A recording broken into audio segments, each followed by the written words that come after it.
Danny Barreto, isinapubliko na ang lihim na anak nila ni Gerald Anderson. Julia galit na galit.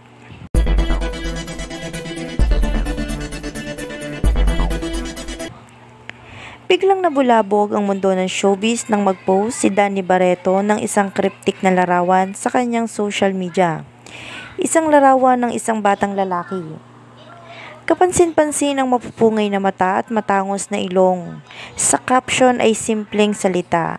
Sa wakas, panahon na para malaman ng lahat ang katotohanan. Nagulantang ang mga taga-subaybay. Hindi nagtagal, kumalat ang balita. Si Danny raw at si Gerald Anderson ay may lihim na anak. Matagal na raw itong itinatago upang protektahan ang maraming aspeto ng kanilang buhay. Ang kanilang mga pamilya, ang reputasyon at higit sa lahat si Julia Barreto, ang kasalukuyang karelasyon noon ni Gerald Anderson. Sa gitna ng tensyon, lumabas ang isang source na nagsabing matagal nang alam ni Julian tungkol sa bata. Ngunit hindi niya inaasang isasapubliko ito ngayon.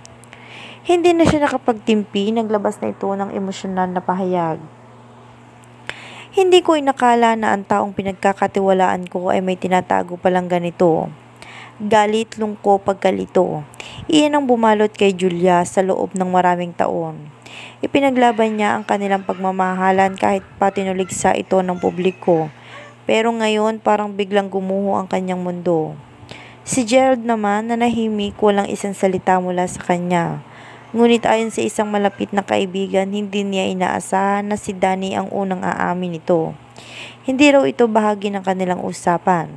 Samantalang si Danny ay mistulang naibsan ng isang bigat sa dibdib sa isang follow-up post. Sinabi niya, hindi ko ito ginawa para sirain ang sinuman. Ginawa ko ito para sa anak ko. Karapatan niyang malaman ng mundo na may ama siyang kilala at hindi lihim.